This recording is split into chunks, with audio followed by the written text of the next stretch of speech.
Setelah berhasil membujuk Kia, akhirnya Sasha memilih restoran barbeque sebagai tempat untuk mengisi perut mereka yang sudah dilanda kelaparan itu.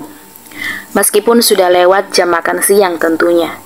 Nih, pasti kamu suka makanan ini, sama kayak yang ada di film-film Korea kesukaan kamu itu. Goda Sasha sambil menunjukkan semua hidangan Korea di hadapan mereka. Iya mah. Namun raut wajah Kia tidak bisa berbohong bahwa dia cemas dan seolah sedang memikirkan sesuatu. Makan dulu, gak usah pikir yang lain-lain sayang, bisik sang mertua yang berhasil membuat lamunan sang menantu pun hilang. Saat yang bersamaan, Natalie pun sudah puas karena sudah menenteng banyak barang belanjaan mewah tentunya. Hasil pemberian, lebih tepatnya hasil dia meminta dari Marlon. Marlon, aku lapar sekali, kita makan dulu ya. Seru Natalie manja seperti biasa untuk mencoba menarik perhatian Marlon. Ya udah, kamu mau makan di mana? Bagaimana kalau di restoran barbeque Korea aja? Boleh ya, ucap Natalie. Tentu aja, aku mau makan makanan yang mahal dong. Rugi kalau makan makanan yang murah, batin Natalie dengan licik. Baiklah, ayo. Seperti biasa, Marlon selalu menuruti kemauan Natalie. Kini keduanya sudah sampai di salah satu rumah makan Korea yang berada di dalam mall tersebut. Namun, begitu terkejutnya wajah Marlon saat memasuki restoran. Seseorang yang sangat dia kenal pun memanggilnya. Marlon? Sontak mendengar namanya dipanggil, membuatnya menoleh ke samping. Mama?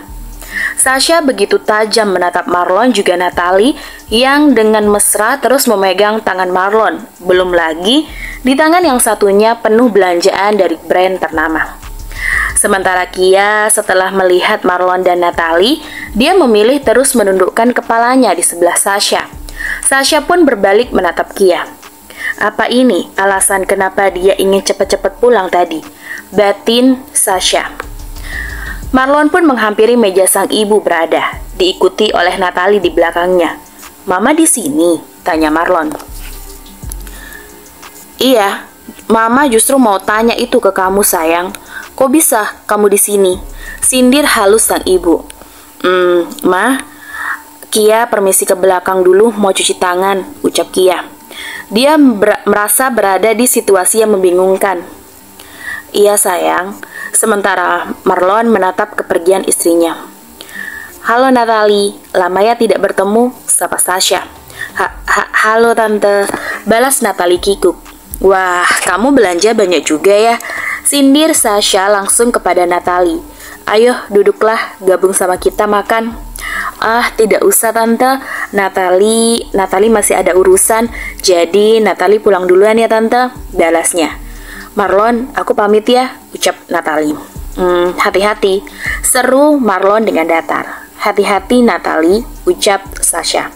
Tanpa menjawab lagi, Natalie pun memilih berlalu dengan cepat.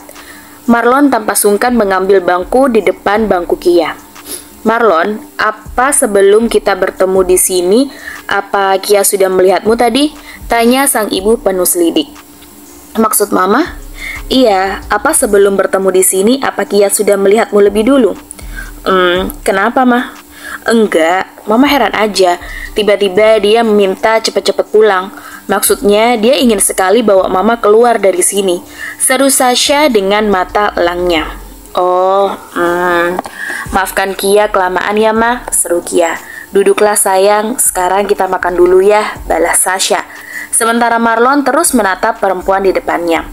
Marlon, jangan membuat Kia ketakutan, cibir Sasha yang memperhatikan terus gerak-gerik anak dan menantunya. Oh ya, Mama kenapa bisa kesini? Tanya Marlon mengalihkan omongan sang ibu. Mama tadi kangen sama Kia, makanya Mama ke rumah. Pas Mama ke rumah, Kia malah di kamar kunci pintu. Mana matanya sembab lagi, seru Sasha dengan polos. Satu teguk air berhasil tersangkut di tenggorokannya karena ucapan sang mertua. Astaga, pelan-pelan dong sayang. Dengan lembut Sasha mengusap punggung Kia. Istri kamu ini benar-benar halus hatinya.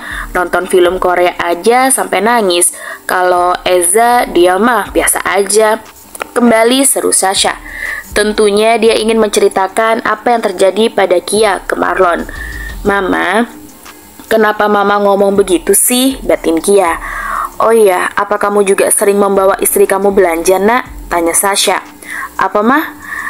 Marlon benar-benar merasa ambigu dengan pertanyaan sang ibu. Habisnya Mama heran, Mama udah muter-muter aja Kia belanja.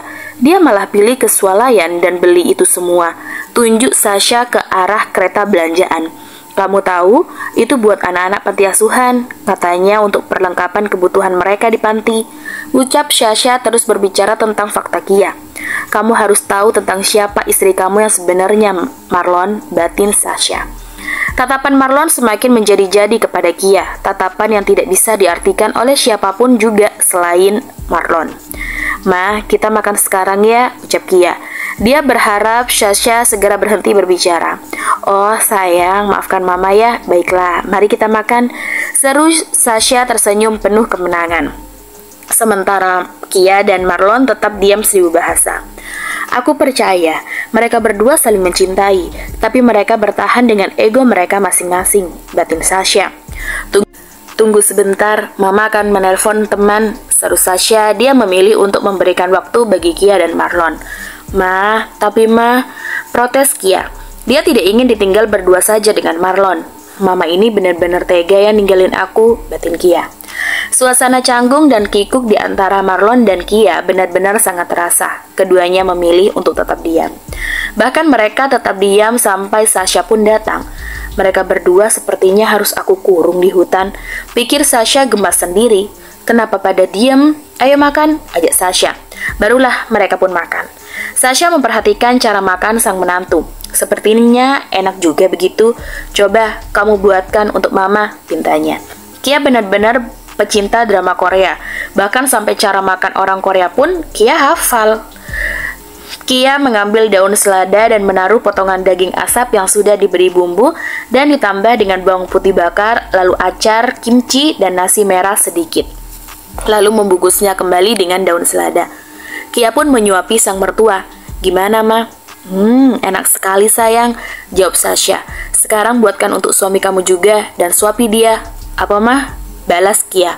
Sementara Marlon hanya diam seribu bahasa. Kenapa sayang? Kok kamu terkejut? Tanya Sasha penuh selidik. Astaga, tidak, Mama tidak boleh tahu kalau aku dan Marlon lagi ada masalah, pikir Kia. Kia dengan cepat melakukan hal yang sama untuk menyuapi Marlon.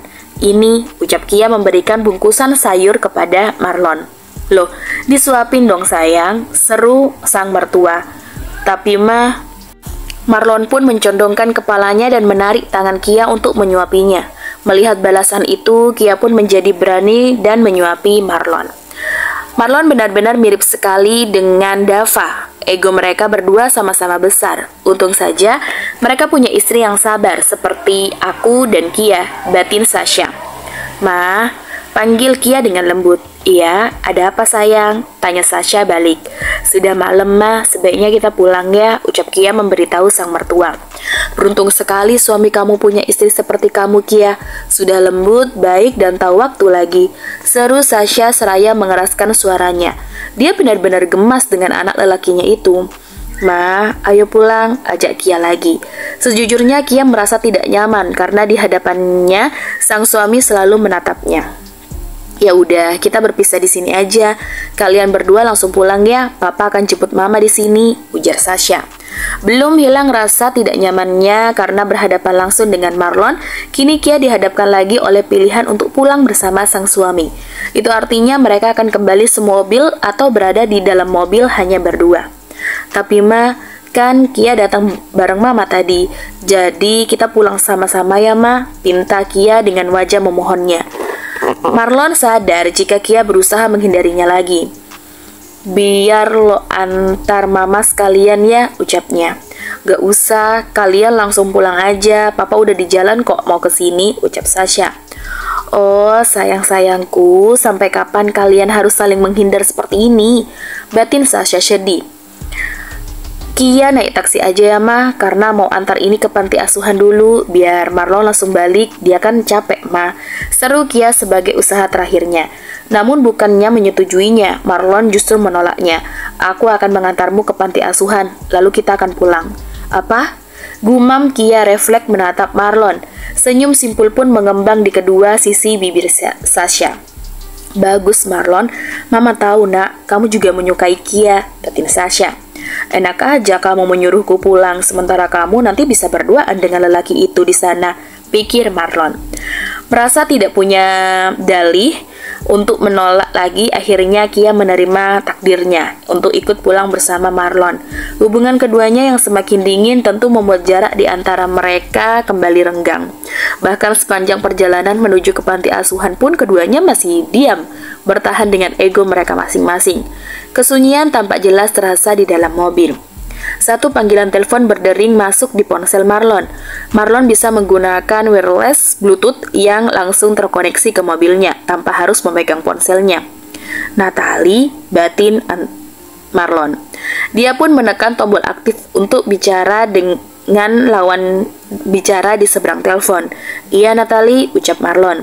Dia berbicara sangat lembut kepada wanita lain, batin Kia. Marlon, makasih ya buat hari ini. Kamu udah beliin aku baju, tas, dan juga sepatu. Seru Natali dengan suara riangnya. Tentu saja ucapan Natali bisa didengar jelas oleh Kia. Kia memilih memalingkan wajahnya menatap jalanan di luaran. Pikirannya berjalan kemana-mana, namun tidak bisa dipungkiri, hatinya benar-benar terasa sakit. Apalagi kini nama Marlon sudah tersemat di dalam hatinya. Jangan menangis Kia, untuk apa kamu menangis? Jangan nangis ya Tuhan, air mataku tolonglah berhenti, ucap hati Kia. Marlon refleks menengok ke arah Kia yang memalingkan wajahnya, namun telinganya tidaklah tuli untuk menangkap suara-suara seperti orang menangis. Natali, aku lagi di jalan, aku tutup dulu ya, ucap Marlon. Oh, oke, baiklah Marlon, sampai bertemu kembali, balas Natali. Tut, sambungan telepon pun terputus. Kring. Kini dering ponsel Kia yang berbunyi. Halo Bu Shirley, Kia sudah di jalan, 7 menit lagi mungkin sampai Bu. Suara Kia mendadak seperti parau dan serak. Marlon bisa menangkap itu dengan indera pendengarannya. Baby L, kenapa Bu? Tanya Kia dengan cemas. Ibu sabar ya, Kia akan segera sampai, balas Kia menutup teleponnya. Mobil pun tiba di depan panti asuhan. Di sana sudah berdiri Bu Shirley, sedang menggendong anak kecil berusia sekitar 1 tahun 3 bulan, bernama Baby L.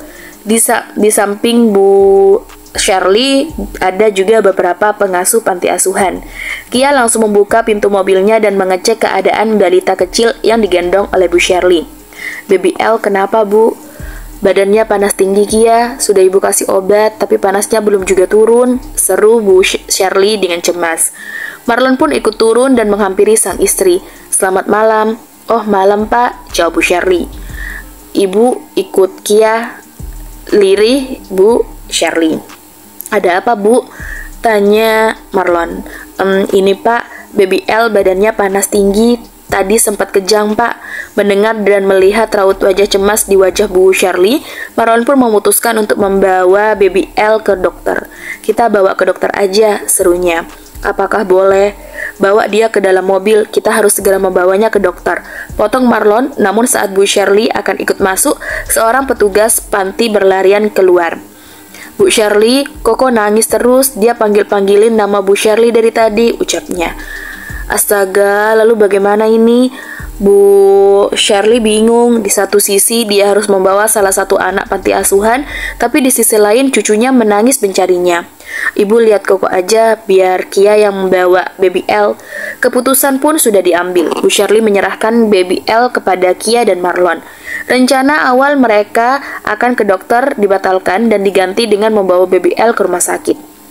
Di rumah sakit, salah satu rumah sakit termahal di kota itu, dan karena Marlon mempunyai koneksi di dalamnya, tidaklah sulit bagi Marlon untuk daftar dan mendapatkan perawatan buat Baby L. Sementara Kia terus menggendong Baby L yang sudah tertidur karena kelelahan menangis terus seharian. Kini Kia dan Marlon sudah berada di depan ruang praktek dokter spesialis anak. "Selamat malam dokter," sapa Marlon dengan ramah. "Malam Pak, malam Bu, mari silakan masuk." "Dokter, baby L badannya panas sekali, bisa tolong diperiksa dok," ujar Kia dengan polos. "Pasti saya periksa, letakkan aja di sana Bu," tunjuk sang dokter ke arah tempat tidur. Dengan telatennya, sang dokter pun memeriksa baby L. "Bagaimana dok keadaannya?" tanya Kia dengan cemas. Apa ini anak pertama bapak dan ibu?" "Apa?" jawab Kia. "Oh bukan dok, saya mengerti perasaan kalian sebagai orang tua muda. Untuk kondisi baby, kalau boleh biarkan malam ini menginap di rumah sakit untuk kita observasi lagi." "Menginap? Maksud dokter harus dirawat dok?" tanya Kia. "Iya Bu, kita akan lihat perkembangannya sampai besok. Jadi lebih baik Bapak mencari kamar anak untuk malam ini karena kita harus mengobservasi 1 kali 24 jam, terang sang dokter.